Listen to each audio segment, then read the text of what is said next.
சிறகடிக்க ஆசை சீரியலோட upcoming episode என்னன்னு பார்க்கலாம். இங்கே ரோஹிணி மீனாவும் முத்துவும் இந்த ஃபங்க்ஷனில் பண்ண பிரச்சனையால் இனி விஜயா ஆண்டி எங்கள் அப்பா ஏன் ஃபங்க்ஷனுக்கு வரல அப்படின்ற விஷயத்த என்கிட்ட கேட்கவே மாட்டாங்க அப்படின்னு நினச்சிட்டு இருந்த சமயத்தில் இங்கே எல்லாரும் உட்காந்து சாப்பிட்டுட்டு இருக்கும்போது விஜயா ரோஹிணி கிட்ட, ஆமாம் ரோஹிணி, உங்கள் அப்பா ஃபங்க்ஷனுக்கு வருவாருன்னு சொன்னல, இன்னும் வரலையே, அப்போ உங்கள் அப்பா மலேசியாலேருந்து வராருன்னு என்கிட்ட போய் தான் சொன்னியா? இந்த முத்துவும் மீனாவும் தான் எல்லாரும் முன்னாடி என்னை அவமானப்படுத்துறாங்கன்னு பார்த்தா நீயும் எங்க அப்பா வராங்கன்னு என்னை ஏமாத்திட்டல அப்படின்னு சொல்லி சாப்பிட்டுட்டு இருக்கும்போது விஜயா பயங்கரமா கத்துறாங்க. இங்க மனோஜ் விஜயா கிட்ட, என்னமா நீங்க ரோஹிணி எதுக்கு போய் சொல்லணும், ரோஹிணியும் அவங்க அப்பா மலேசியால இருந்து வராருன்னு ரொம்பவே எதிர்பார்த்துட்டு இருந்தா, என்ன காரணமோ தெரியல ரோஹிணியோட அப்பா கடைசி வரைக்கும் வரவே இல்லை அப்படின்னு மனோஜ் ரோஹிணிக்கு சப்போர்ட் பண்ணி பேச, உடனே விஜயா, டே மனோஜ், உனக்கு ஒண்ணுமே தெரியாது, நீ சும்மா இருடா, இந்த ரோஹிணி அவங்க அப்பா வராருன்னு நம்ம எல்லாரையுமே நம்ப வச்சு ஏமாத்திருக்கா. ஏன் ரோஹிணி, உங்க அப்பா உண்மையாவே வரேன்னு தான் சொன்னாரா அப்படின்னு ரோஹிணியை உட்கார வச்சு கேள்விக்கு மேல கேள்வி கேட்க, இந்த ரோஹிணிக்கு விஜயாவை எப்படி சமாளிக்கிறதுன்னு சுத்தமா புரியாம திருன்னு முழிக்கிறாங்க. இங்க ரோஹிணி ஒரு வழியா விஜயா ஆண்டி இந்த பேச்சை விடணும்னா ஏதாவது நம்ம செஞ்சுதான் ஆகணும் அப்படின்னு சாப்பிட்டுட்டு இருக்கும் போதே கொமட்டல் வர மாதிரி நடிக்கிறாங்க. அப்புறம் அங்க ரோஹிணி ஓடி போய் வாமிட் எடுக்கிறாங்க. இதை பார்த்த உடனே விஜயாக்கு மனசெல்லாம் சந்தோஷமா இருக்கு. இங்க விஜயா ரொம்ப பதட்டமா ரோஹிணி கிட்ட போயிட்டு, என்னம்மா ரோஹிணி, எத்தனை நாள் இப்படி இருக்கு, உனக்கு மயக்கம் எது வருதா, உன்னால நல்லா சாப்பிட முடியுதா அப்படின்னு விசாரிக்க, இங்க ரோஹிணியும், இல்ல ஆண்டி, 2 நாளா எனக்கு ரொம்ப மயக்கம் வருது, நிறைய சாப்பிடணும் போல தோணுது, ஆனா சாப்பிடவே முடியல அப்படின்னு சொல்றதெல்லாம் கேட்டு விஜயா ரொம்ப சந்தோஷத்துல, என் மருமக ரோஹிணி கர்ப்பமாயிட்டா, அதனால தான் இப்படி அவளுக்கு வாமிட் எல்லாம் வருது, தலை சுத்தலாம் வருது போல அப்படின்னு நினச்சிக்கிட்டு இங்கே விஜயா ரொம்ப சந்தோஷமா மனோஜ் கிட்ட, நீ சாதிச்சு காமிச்சிட்டடா, நீ அப்பாவாயிட்ட மனோஜ், ஆமாம் ரோஹிணி இப்போ கர்ப்பமாக இருக்கா, அதனால தான் ரோஹிணிக்கு அடிக்கடி தலை சுத்தம் வாமிட்டும் வந்துட்டு இருக்கு போல, இப்போ கூட பாரு அவளுக்கு புளிப்பாக சாப்பிடணும்னு தோணுது, இது எல்லாமே மசக்கியாக இருந்தால் தான் நடக்கும். என்னதான் மனோஜுக்கும் ரோஹிணிக்கும் 2ஆவதா கல்யாணம் ஆனாலும் அந்த கடவுள் ரோஹிணியோட வயிற்றுல தானே இந்த குழந்தைய கொடுத்துருக்காரு. நல்ல மனசு உள்ளவங்களுக்கு தான் எல்லாமே நல்லதாக நடக்கும். இந்த மீனா முதல்ல கல்யாணம் முடிஞ்சது வீட்டுக்கு வந்தா இப்ப வரைக்கும் ஒரு நல்ல செய்தியும் நம்மளுக்கு சொல்லல.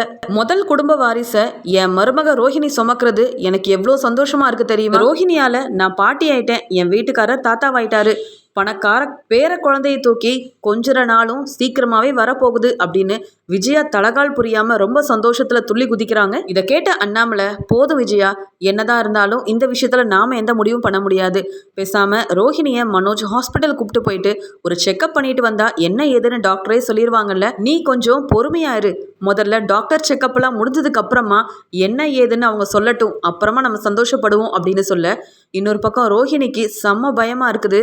நான் ஏற்கனவே வாமிட் வந்த மாதிரி நடிக்க தான் செஞ்சேன், ஆனால் ஆன்டி என்னடானா எல்லார்கிட்டையும் நான் கர்ப்பமாகவே இருக்கிறதா சொல்லிட்டாங்களே, இங்கே டாக்டர் கிட்ட போய் செக்அப் பண்ண போனா நான் கர்ப்பமா இல்லைன்ற விஷயம் மனோஜுக்கும் தெரிஞ்சிருமே, நான் அப்புறம் வசமாக மாட்டிப்பேனே அப்படின்னு சொல்லி திருன்னு முழிச்சுக்கிட்டு விஜயாவால் ரொம்ப பயந்து போய் நிற்கிறாங்க ரோஹிணி. இங்கே அண்ணாமலை, டே மனோஜ், முதல்ல ரோஹிணியை கூப்பிட்டுட்டு ஹாஸ்பிட்டல் போய் செக்அப் பண்ணிட்டு வாடா, டாக்டர் சொல்லி நம்ம வீட்டுக்கு வாரிசு வர போகுதுன்னா நமக்கு அதில் சந்தோஷம் தானே அப்படின்னு சொல்ல, இங்கே விஜயா, டே மனோஜ், நீ சாப்பிட்டதெல்லாம் போதும், முதல்ல என் மருமகளை கூப்பிட்டு ஹாஸ்பிட்டல் வரைக்கும் போயிட்டு வா அப்படின்னு சொல்லி ரோஹிணியவும் மனோஜையும் ஹாஸ்பிட்டலுக்கு அனுப்புகிறாங்க. இங்கே ரோஹிணி ரொம்ப பயந்துக்கிட்டே வேண்டா வெறுப்பா எதுவுமே பதில் பேச முடியாம அங்க மனோஜ் கூட கிளம்பி ஹாஸ்பிட்டலுக்கு போறாங்க. இங்க ரோஹிணி கண்டிப்பா கர்ப்பமா தான் இருக்காங்க அப்படின்னு நினைக்கிற விஜயா இங்க கிடைக்கிற டைம்ல எல்லாம் மீனாவை குத்தி காமிச்சு பேசிக்கிட்டே இருக்காங்க. இங்க விஜயா மீனா கிட்ட, பாத்தியா மீனா, நீ என்னவோ அந்த முத்துவை கல்யாணம் பண்ணிட்டு வீட்டுக்கு முதல்ல கல்யாணம் முடிச்சு வந்தாலும் ரோஹிணியும் மனோஜும் சந்தோஷமா வாழ்ந்து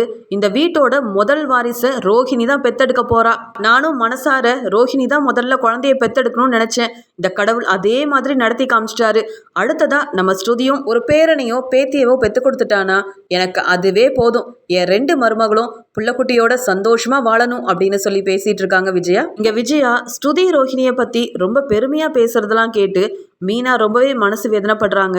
இந்த வீட்டு வேலை எல்லாத்தையுமே செஞ்சு கொடுத்து இந்த வீட்டுக்கு ஒரு நல்ல மருமகளா இருக்கேன், ஆனா அத்தை இந்த ரோஹிணியும் ஸ்ருதியும் புள்ளக்குட்டியோட நல்லா இருக்கணும்னு ஆசைப்படுறாங்களே தவிர்த்து நானும் என் வீட்டுக்காரரும் இந்த வீட்டில் கூட இருக்கக்கூடாதுன்னு நினைக்கிறாங்களே, என்னையும் என் வீட்டுக்காரரையும் பற்றி அத்தை கொஞ்சம் கூட யோசிக்கவே மாட்டிக்கிறாங்க அப்படின்னு சொல்லி ரொம்பவே மனசு வேதனைப்படுறாங்க மீனா.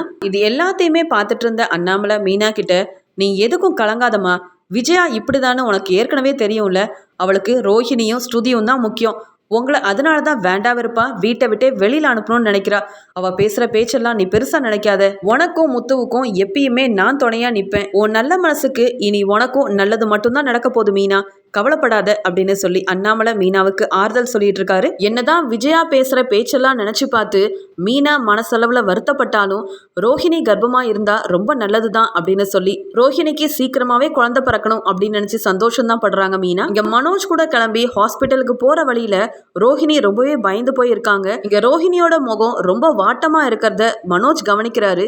என்ன ரோஹிணி, நான் அப்பாவாக போற சந்தோஷத்துல இருக்கேன், ஆனா உன் முகத்துல கொஞ்சம் கூட சந்தோஷம் தெரியவே இல்லையே, ஏன் உனக்கு குழந்தை பெற்றுக்கிறதுல ஆசையே இல்லையா அப்படின்னு கேட்குறாரு. இங்கே ரோஹிணி அதெல்லாம் ஒன்றும் இல்லை மனோஜ், நானும் ரொம்ப சந்தோஷமாக தான் இருக்கேன். ஏற்கனவே எனக்கு கொஞ்சம் தலை சுத்துதுன்னு வீட்டிலேயே சொன்னேன்ல, அதான் கொஞ்சம் உடம்பு முடியாமல் இருக்குது, வேற ஒன்றும் இல்லை அப்படின்னு சொல்லி சமாளிக்கிறாங்க. இங்கே ரோஹிணி ரொம்பவே பயந்து போயிருக்காங்க. ஹாஸ்பிட்டலில் போய் நான் செக் பண்ண போனால் ஏற்கனவே எனக்கு குழந்தை பிறந்த விஷயத்த அவங்க சொல்லிடுவாங்களே, நான் மனோஜ் கிட்ட மோசமாக மாட்ட போகிறேன் அப்படின்னு யோசனை பண்ணிக்கிட்டே ஹாஸ்பிட்டலுக்கு போகிறாங்க. இங்கே ரோஹிணியும் மனோஜும் செக்கப்காக ரொம்ப நேரமாக வெயிட் பண்ணிக்கிட்டே இருக்காங்க. அங்கே வந்த நர்ஸ் ரோஹிணி கிட்ட உங்களை டாக்டர் கூப்பிடுறாங்க, நீங்கள் மட்டும் தனியாக ரூம்குள்ளே வாங்க அப்படின்னு சொல்லி கூப்பிட்டு போகிறாங்க. இங்கே மனோஜ் என்ன ரோஹிணி உன்னை மட்டும் தனியாக கூப்பிடுறாங்களே, நானும் வரட்டா அப்படின்னு கேட்குறாரு. இங்கே ரோஹிணி இங்கே இருங்க, செக்கப் பண்ணிட்டு வந்து உடனே டாக்டர் என்ன ஏதுன்னு சொல்லுவாங்க, அது வரைக்கும் கொஞ்சம் வெளியில் வெயிட் பண்ணுங்க அப்படின்னு சொல்லிட்டு டாக்டரை பார்க்கறதுக்காக ரோஹிணி அங்கே உள்ள போறாங்க. டாக்டர் ரோஹிணிக்கு தேவையான செக்கப் எல்லாத்தையுமே எடுத்துட்டு கொஞ்ச நேரம் வெயிட் பண்ணுங்க, ரிப்போர்ட் வந்ததுக்கு அப்புறமா என்ன ஏதுன்னு சொல்றேன் அப்படின்னு சொல்லி ரோஹிணியை வெளியில அனுப்பிடுறாங்க. இங்க மனோஜ் ரோஹிணி கிட்ட என்னாச்சு ரோஹிணி அப்படின்னு கேட்க, இல்ல ரிப்போர்ட் வந்தோடனே கூப்பிடுவாங்க, கொஞ்சம் அமைதியா இரு மனோஜ் அப்படின்னு சொல்லிட்டு, ரிப்போர்ட்ல கண்டிப்பா குழந்தை இல்லைன்னு தான் வரப்போகுது, அது மட்டும் இல்லாம ஏதாவது மனோஜ் கிட்ட தப்பு தவறா சொல்லிட்டாங்கன்னா நான் வசமா மாட்டிப்பேனே அப்படின்னு சொல்லி ரொம்ப பயந்துகிட்டே இருக்காங்க. கொஞ்ச நேரத்தில் ரோஹிணிக்கு உண்டான ரிப்போர்ட்டும் வருது. எங்கள் டாக்டர் ரோஹிணியை கூப்பிட்டு உங்களுக்கு செக் பண்ண ரிப்போர்ட் எல்லாமே வந்துருச்சு, அதில் நீங்கள் கர்ப்பமாகவே இல்லை, அது மட்டும் இல்லாமல் உங்கள் கர்ப்பப்பை ரொம்பவே வீக்காக இருக்கிறதுனால இனி உங்களால் குழந்தை பெற்றுக்கவே முடியாது அப்படின்ற விஷயத்த டாக்டர் சொன்னதை கேட்டு இங்கே ரோஹிணி ரொம்பவே ஆடி போயிடுறாங்க. என்னது, நான் குழந்தை பெற்றுக்க முடியாதா, ஏற்கனவே நான் கர்ப்பமாக இருக்கேன்னு வீட்டில் உள்ள எல்லாரும் ரொம்ப சந்தோஷப்பட்டுட்டு இருக்காங்க, அதுலேயும் விஜய் ஆண்டி என் மேலே அவ்வளோ நம்பிக்கை வச்சுருக்காங்க, இப்போ நான் குழந்தையவே பெற்றுக்க முடியாதுன்ற விஷயம் மட்டும் விஜய் ஆண்டிக்கு தெரிஞ்சா அவ்வளவுதான். இங்கே வெளியில் இருக்க மனோஜ் கிட்ட என்ன சொல்லி சமாளிக்கணும் ஒன்றுமே புரியலையே அப்படின்னு கலங்கி போய் நிற்கிறாங்க ரோஹிணி. இங்கே ரோஹிணி தன்னுடைய ரிப்போர்ட்டை வாங்கிட்டு டாக்டர் கிட்ட கொஞ்ச நேரம் பேசிட்டு ரொம்ப சோகமா வெளியில வராங்க. இங்க என்னாச்சோ ஏதாச்சோன்னு ரொம்ப பயந்துகிட்டே இருந்த மனோஜ் ரோஹிணி வந்த உடனே என்னாச்சு ரோஹிணி, டாக்டர் என்ன சொன்னாங்க, கன்ஃபார்ம் பண்ணிட்டாங்களா, நீ பிரெக்னண்டா தானே இருக்க அப்படின்னு கேட்குறாரு. இங்க ரோஹிணி ரொம்பவே பதறி போறாங்க. இப்போ நான் கர்ப்பமா இல்லைன்ற விஷயத்த மனோஜ் கிட்ட சொன்னா வீட்டில் பெரிய பிரச்சனை உண்டாயிரும், அது மட்டும் இல்லாம விஜய் ஆண்டி மறுபடியும் எங்க அப்பா வந்தே ஆகணும் அப்படின்னு ஒத்த காலில் நின்று பிரச்சனை பண்ணுவாங்க. இந்த உண்மையை மறைச்சி நான் கர்ப்பமா தான் இருக்கேன் அப்படின்னு வீட்டில் உள்ளவங்க கிட்ட சொல்லிட்டா எல்லாரும் சந்தோஷப்படுவாங்க, விஜய் ஆண்டி எப்பயும் போல என்ன நல்லா கவனிச்சுப்பாங்க, இனி எங்க அப்பா ஏன் வரல அப்படின்ற விஷயத்த பத்தி என்கிட்ட கேட்கவும் மாட்டாங்க, விஜய் ஆண்டியோட வாயை அடைக்கிறதுக்கு நான் கர்ப்பமா தான் இருக்கேன்னு வீட்டில் போய் சொல்ல போறேன் அப்படின்னு முடிவெடுக்கிறாங்க ரோஹிணி. இதெல்லாம் யோசனை பண்ண ரோஹிணி மனோஜ் கிட்ட ரொம்ப சந்தோஷமா, ஆமா டாக்டர் கன்ஃபார்ம் பண்ணிட்டாங்க, நான் கர்ப்பமா தான் இருக்கேனா, நீ அப்பாவாயிட்ட அப்படின்னு சொல்லி சந்தோஷமா சொல்ல, இங்க மனோஜ் நீ வா ரோஹிணி, முதல்ல இந்த விஷயத்த வீட்டில் போய் எல்லாருக்கிட்டையும் சொல்லலாம், அப்பாவும் அம்மாவும் நம்ம எப்போ வருவோன்னு ரொம்பவே எதிர்பார்த்துட்டு இருப்பாங்க அப்படின்னு சொல்லிட்டு ரோஹிணியை வீட்டுக்கு கூப்பிட்டு போறாரு மனோஜ். இங்க வீட்டுல இருக்க விஜயா அதுக்குள்ள என் மருமக ரோஹிணி கர்ப்பமாயிட்டா அப்படின்ற விஷயத்த ரொம்ப சந்தோஷமா பார்வதி கிட்ட கால் பண்ணி சொல்றாங்க. இங்க விஜயா பார்வதி கிட்ட நீ கொஞ்சம் மார்க்கெட்ல போய் நிறைய மாங்காவெல்லாம் வாங்கிட்டு வா, இங்க ரோஹிணிக்கு புளிப்பா சாப்பிட தான் பிடிக்குது போல, மசக்கையா இருக்கிற ரோஹிணிக்கு நம்ம மாங்காய் வாங்கி கொடுத்தா அவ நல்லா விரும்பி சாப்பிடுவாள் அப்படின்னு சொன்ன உடனே இங்க பார்வதியும் விஜயா சொன்ன மாதிரி மார்க்கெட்டுக்கு போயிட்டு நிறைய மாங்காவெல்லாம் வாங்கிட்டு விஜயாவோட வீட்டுக்கு கிளம்பி வராங்க. இங்க பார்வதி நிறைய மாங்காவெல்லாம் வாங்கிட்டு வீட்டுக்கு வரத பார்த்த அண்ணாமலை என்னாச்சு பார்வதி, எதுக்கு இவ்வளோ மாங்காய் வாங்கிட்டு வந்திருக்க அப்படின்னு கேட்குறாரு. உடனே விஜயா என்னங்க நீங்க, நம்ம மருமக ரோஹிணி கர்ப்பமா இருக்கா, அவளுக்கு மாங்காய் சாப்பிட பிடிக்கும்ல, அதனால தான் நானே இங்கே பார்வதிக்கு கால் பண்ணி நிறைய மாங்காவெல்லாம் வாங்கிட்டு வர சொல்லியிருக்கேன், ரோஹிணிக்கு புளிப்பா சாப்பிட தான் பிடிக்குதான், அதனால நான் தான் இதெல்லாம் வாங்கிட்டு வர சொன்னேன், இந்த மாங்காவை மீனா கிட்ட கொடுத்தா நல்லா சூப்பராக ஊறுகாய் பண்ணி கொடுப்பா அப்படின்னு விஜயா சொல்லிட்டு கிச்சனில் வேலை பார்த்துட்டு இருந்த மீனாவை கூப்பிடுறாங்க. ஏ மீனா, இந்த மாங்காவெல்லாம் கொண்டு போய் அங்கே எடுத்து வை அப்படின்னு சொல்லி கூப்பிடும் போது கை தவறி பேக்ல இருந்த எல்லா மாங்காவும் கீழே கொட்டிடுது. இங்கே கிச்சன்ல இருந்து வெளியில வந்த மீனா கீழே மாங்காய் கொட்டி கிடக்கிறத பார்க்காம மாங்கால கால் வச்சு அங்கே வலிக்கு விழுற மாதிரி போகிறாங்க. இங்கே கரெக்டாக உள்ளே வந்த முத்து மீனாவை தாங்கி பிடிக்கிறாரு. இங்கே முத்து மீனாவை தாங்கி பிடிக்கிறத பார்த்த விஜயாவால் தாங்கவே முடியல. இந்த மீனாவுக்கு எது நடந்தாலும் தாங்கி பிடிக்கிறதுக்கும் உறுதுணையாக நிற்கிறதுக்கும் இந்த முத்து கரெக்டாக வந்துடுவான். என்னதான் இப்படி ரெண்டு பேரும் அந்யோன்யமாக இருந்தாலும் என் மருமக ரோஹிணிக்கு தானே குழந்தை உண்டாயிருக்கு, என்னவோ இவங்க 2 பேர் தான் ரொம்ப சந்தோஷமா இருக்கிற மாதிரி எல்லாரும் முன்னாடி நடிச்சிட்டு இருப்பாங்க அப்படின்னு எப்பயும் போல முத்து மீனாவை ரொம்ப வயித்தறிச்சல்ல பேசிக்கிட்டே இருக்காங்க விஜயா. அந்த முத்து மீனா கிட்ட, என்ன மீனா இது, கீழே தான் மாங்காய் கொட்டி கிடக்குல, பார்த்து வர வேண்டியதானே, நான் மட்டும் வரலன்னா நீ இப்ப கீழே விழுந்திருப்ப தெரியுமா, இனியாவது கீழே என்ன இருக்கு ஏது இருக்குன்னு பார்த்து நட மீனா, அடிக்கடி நீ ஸ்லிப் ஆயிட்டே இருக்க, நானும் வந்து தாங்கி பிடிச்சுக்கிட்டே இருக்கேன், இதெல்லாம் பார்த்தா சரியா இல்லையே மீனா அப்படின்னு சொல்லி மீனாவை ரொம்பவே கிண்டல் பண்ணி பேசிட்டு இருக்காரு முத்து. இங்க அண்ணாமலை விஜயா கிட்ட, என்ன விஜயா நீ அந்த ரோஹிணிக்காக மாங்காயெல்லாம் வாங்கி வச்சிட்டு இருக்க, ஆனா ஹாஸ்பிட்டலுக்கு போன ரோஹிணியும் மனோஜும் இன்னும் வீட்டுக்கு வரலையே, ஃபோன் பண்ணி என்ன ஏதுன்னு ஏதாவது விசாரிச்சியா அப்படின்னு கேட்குறாரு. அதுக்கு முத்து, என்னப்பா ஹாஸ்பிட்டலுக்கு தானே போயிருக்காங்க, போனவங்களுக்கு வீட்டுக்கு வர தெரியாதா, இதில் ஃபோன் வேற பண்ணி கேட்கணுமா, அதெல்லாம் மனோஜ் கரெக்டாக அந்த ரோஹிணியை கூப்பிட்டு வந்துருவான் அப்படின்னு சொல்லிட்டு இருக்காரு. இப்படி வீட்டில் உள்ள எல்லாரும் ரோஹிணிக்கு ரிசல்ட் வந்திருக்கும் என்னவா இருக்கும் அப்படின்னு பேசிட்டு இருக்க சமயத்தில் கரெக்டாக ரொம்ப சந்தோஷமா மனோஜும் ரோஹிணி எப்பயும் போல வீட்டுக்கு வராங்க. இங்கே சந்தோஷமா இருக்கிறத பார்த்த உடனே விஜயாக்கு தெரியுது. இங்கே விஜயா மெதுவா ரோஹிணி கிட்ட போயிட்டு, ஏமா ரோஹிணி டாக்டர் நல்லா செக் பண்ணாங்களா, ரிசல்ட் எல்லாம் சொல்லியிருப்பாங்களே, என்னமா சொன்னாங்க அப்படின்னு சந்தோஷமா கேட்க, ஒரு பக்கம் ரோஹிணிக்கு ரொம்ப பயமா இருக்கு, நான் வேற இப்ப விஜயா ஆண்டி கிட்ட பொய் சொல்ல போறேன், கடவுளை நான் மாட்டிக்கவே கூடாது அப்படின்னு நினைச்சுக்கிட்டு, நீங்க சொன்ன மாதிரியே நான் கர்ப்பமா தான் இருக்கேன் ஆண்டி அப்படின்னு பொய் சொல்லிடுறாங்க ரோஹிணி. ரோஹிணி இப்படி சொன்னதை கேட்டு விஜயாவால சந்தோஷம் தாங்கவே முடியல. இங்க அண்ணாமலை கிட்ட விஜயா, நான் தான் அப்பவே சொன்னேன்ல என் மருமக ரோஹிணி கர்ப்பமாக தான் இருக்கேன்னு, அவன் முகத்தை பார்த்த உடனே ரோஹிணி கர்ப்பமாக தான் இருக்கான்னு நான் கண்டுபிடிச்சிட்டேன் பார்த்தீங்களா, இனி ரோஹிணியை நல்லபடியாக கவனிக்கணும், நம்ம வீட்டுக்கு பணக்கார வாரிசு வரப்போகுது அப்படின்னு சொல்லி சந்தோஷப்பட்டு இருக்காங்க விஜயா. விஜயா மீனா கிட்ட, மீனா இனி ரோஹிணிக்கு தேவையான எல்லாத்தையுமே நீ பார்த்து பார்த்து செய்யணும், அடிக்கடி ரோஹிணிக்கு நீ ஜூஸ் எல்லாம் போட்டு கொடுக்கணும், நீ ரோஹிணி குழந்தை பிறக்கிற வரைக்கும் எந்த வேலையும் செய்ய விடவே கூடாது, புரியுதா மீனா, நீ தான் வீட்டு வேலை செய்யறது மட்டும் இல்லாம ரோஹிணிக்கும் எல்லா வேலையும் செஞ்சு கொடுக்கணும் அப்படின்னு சொல்லி எப்பயும் போல ஆர்டர் போட்டுக்கிட்டே இருக்காங்க விஜயா. பார்த்த முத்து, என்னமா நீங்க, மீனா என்ன இந்த வீட்டோட வேலைக்காரியா, என்னோட பொண்டாட்டிமா, இந்த வீட்டோட மருமக, ரோஹிணி கர்ப்பமா இருக்கானா மனோஜ் கவனிச்சா பரவாயில்ல, எதுக்கு நீங்க மீனாவை வேலை வாங்கணும்னு பாக்குறீங்க, உங்க பையன் மனோஜ் வேலை வெட்டிக்கே போகாம தண்டமா வீட்டுல தானே இருக்கான், அவன் பொண்டாட்டி ரோஹிணியை அவனால கவனிக்க முடியாதா, டே மனோஜ் ரோஹிணிக்கு தேவையானதெல்லாம் இனி நீ செஞ்சு கொடு, நீ வேலைக்கு போறியோ இல்லையோ ரோஹிணியவாது நல்லபடியா பாத்துக்க அப்படின்னு சொல்றாரு முத்து. இங்க அண்ணாமலை ரோஹிணி கிட்ட, விஜயா ரொம்பவே மனசு வேதனையில் புலம்பிக்கிட்டே இருந்தா, ரவியும் ஸ்ருதியும் அவங்க அம்மா வீட்டுக்கு போயிட்டாங்கன்னு, ஆனால் இப்போ நீ சொன்ன இந்த சந்தோஷமான செய்தியால் நம்ம குடும்பமே சந்தோஷத்தில் இருக்கோமா, நல்லா சாப்பிட்டு நல்லா ரெஸ்ட் எடு, எதை பற்றியுமே யோசிக்காத, விஜயாவும் மனோஜும் உன்னை நல்லா கவனிச்சுப்பாங்க அப்படின்னு சந்தோஷப்பட்டு பேசிட்டு இருக்காரு அண்ணாமலை. இங்க ரோஹிணி விஜயா கிட்ட, சரி ஆண்டி, அதான் நீங்க சொன்ன மாதிரியே செக்அப்லாம் போயிட்டு வந்துட்டேன்ல, நான் இப்ப பார்லருக்கு கிளம்புறேன், அங்க நிறைய கிளைண்ட்ஸ் வந்திருப்பாங்க, நான் பார்லருக்கு போகலன்னா அங்க யாரும் சரிவர வேலை செய்ய மாட்டாங்க, நான் கிளம்புறேன் அப்படின்னு சொல்றாங்க. உடனே விஜயா, ஏமா ரோஹிணி நீ கர்ப்பமா இருக்கேன்னு இன்னைக்கு தான் சந்தோஷமான விஷயத்த சொல்லியிருக்க, அதுக்குள்ள வேலைக்கு போகணுமா, இன்னைக்கு ஒரு நாள் நீ லீவ் போட்டா அங்க ஆகாதாமா, பேசாம நீ போறதுக்கு பதிலா மனோஜை வேணா அங்க அனுப்பி வைக்கலாமே, மனோஜ் பார்லர்ல நல்லபடியா கவனிச்சுப்பாமா அப்படின்னு சொல்றாங்க. இங்க ரோஹிணி, அதெல்லாம் வேண்டாம் ஆண்டி, மனோஜுக்கு அவருக்கு ஏற்ற வேலை கண்டிப்பாக கிடைக்கும், நான் இப்போ கண்டிப்பாக பார்லருக்கு போய் தான் ஆகணும் அப்படின்னு சொல்லிட்டு, இங்கே ஹாஸ்பிட்டலில் டாக்டர் கொடுத்த ரிப்போர்ட்டில் இந்த ரோஹிணி இப்போ கர்ப்பமாகவும் இல்லை, இனி குழந்தை பெற்றுக்கவும் முடியாது அப்படின்ற ரிப்போர்ட் அங்கே இருக்க போய் இது யார் கண்ணிலையும் படக்கூடாதுன்றதுக்காக ரொம்ப பதட்டமாக ரோஹிணி அந்த ரிப்போர்ட்டை மறைச்சு வைக்கிறாங்க. இந்த ரிப்போர்ட் மூலமாக நான் கர்ப்பமாக இல்லைன்ற விஷயம் மனோஜுக்கோ வீட்டில் உள்ள யாருக்கும் தெரிஞ்சால் பெரிய பிரச்சனையாயிரும், அதனால இந்த ரிப்போர்ட் யார் கண்ணிலையுமே படக்கூடாது அப்படின்னு நினைக்கிறாங்க ரோஹிணி. அப்புறம் ரோஹிணி பார்லருக்கு கிளம்பி போகிறாங்க. ரோஹிணியை பார்க்கறதுக்காக ரோஹிணியோட ஃப்ரெண்ட் பார்லருக்கு வராங்க. இங்கே ரோஹிணி ரொம்பவே சோகமாக இருக்காங்க.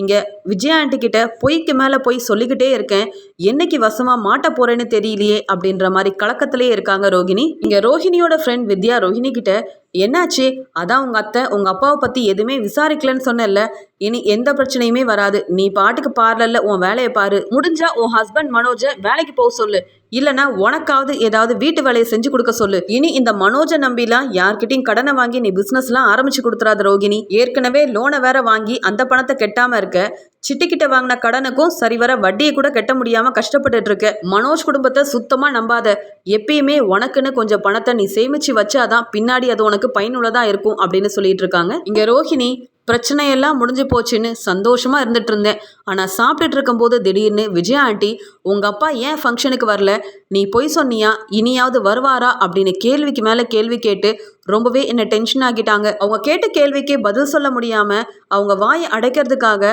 நான் கர்ப்பமாக இருக்கிற மாதிரி இப்போ நடிச்சிட்டு வேற இருக்கேன் அப்படின்னு சொல்ல, இதை கேட்டு ரோஹிணியோட ஃப்ரெண்ட் ரொம்பவே அதிர்ச்சி அடைகிறாங்க.